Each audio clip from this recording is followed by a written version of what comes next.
On va attaquer maintenant l'exercice numéro 2 avec la deuxième méthode directe, qui est la méthode de Cholesky. Dans cet exercice, nous avons deux exemples, celui de la matrice A1, 3, 3, matrice A2, 4, 4. Donc, on va commencer juste pour les commodités de calcul par la matrice A1. Je vous laisse faire la matrice A2. Donc, il n'y a aucun souci. Hein. Si vous avez besoin de comparer vos résultats pour la matrice A2, je peux vous envoyer la solution. La matrice A1, c'est donc 1, moins 2, 0, moins 2, 8, moins 6, 0, moins 6, 25. Alors, ce qui est très important pour la méthode de Cholesky, c'est que la matrice A, qui correspond au système linéaire AX égale à B, doit être symétrique.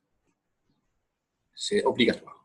Donc, ici, vous remarquez que de part et d'autre de la diagonale, c'est-à-dire au-dessus et en dessous, on a une symétrie. Donc, nous avons moins 2 ici, moins 2 ici, 0 ici, et moins 6 ici, moins 6 ici. Voilà. Donc, si la matrice n'est pas symétrique, on ne peut pas utiliser la méthode de Cholesky.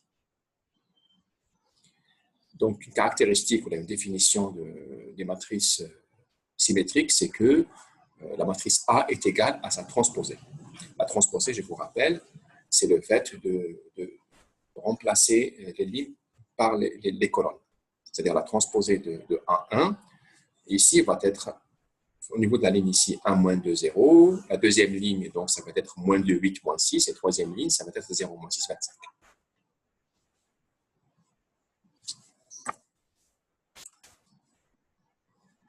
Le principe de la méthode de Cholesky est très semblable à celui de la méthode de Lu. On va toujours factoriser, décomposer la matrice A en un produit de deux matrices triangulaires, sauf que la différence avec la méthode de Lu, c'est qu'ici, il y a une relation entre L et U. C'est-à-dire que Naya, c'est la deuxième matrice, c'est la transposée à la première matrice. Et la matrice M, c'est une matrice qui est triangulaire inférieure. Donc, la résolution du système initial AX égale à B, avec cette décomposition-là, la factorisation, devient une résolution de deux systèmes successifs. Le premier système, c'est MY égale à B, et le deuxième système, c'est MTX égale à Y.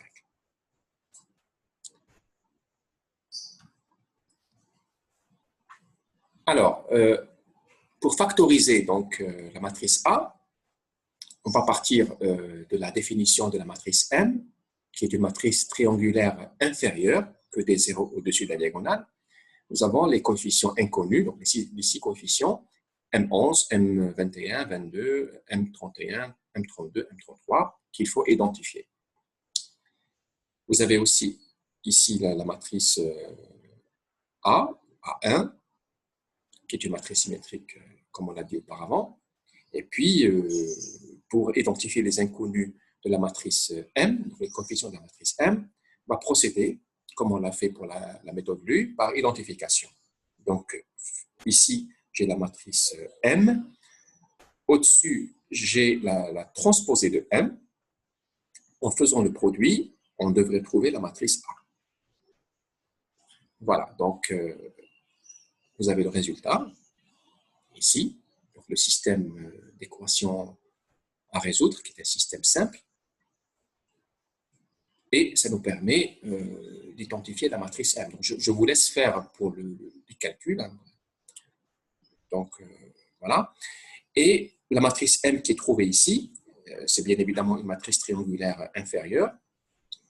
Et comme pour la méthode LU, ou même pour la méthode de Gauss auparavant, c'est toujours très indiqué de vérifier qu'on ne s'est pas trompé avec les calculs. Donc, qu'est-ce qu'on va faire? On va reprendre la matrice M, on va la multiplier fois sa transposée, et le résultat devrait être la matrice A. Alors, une remarque qui n'est pas négligée, c'est que si on revient, l'intitulé à l'exercice, ce qu'on vous demande, ce n'est pas de résoudre le système. D'ailleurs, vous avez remarqué qu'on n'a pas le vecteur B, le terme source B. Donc, ce qu'on vous demande, c'est de factoriser la matrice A en un produit de deux matrices M fois sa transposée. Donc, il faut toujours bien lire les questions et répondre aux questions. Ne pas démarrer Hagdayer pour essayer de faire des choses de manière automatique.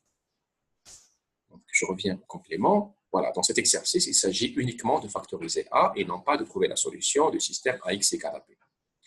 Dernière remarque, c'est que je vous conseille très fortement, au point de vue théorique, dans le cours, de revoir la signification d'une matrice définie positive, parce que ça a un lien avec l'existence et l'unicité de la solution.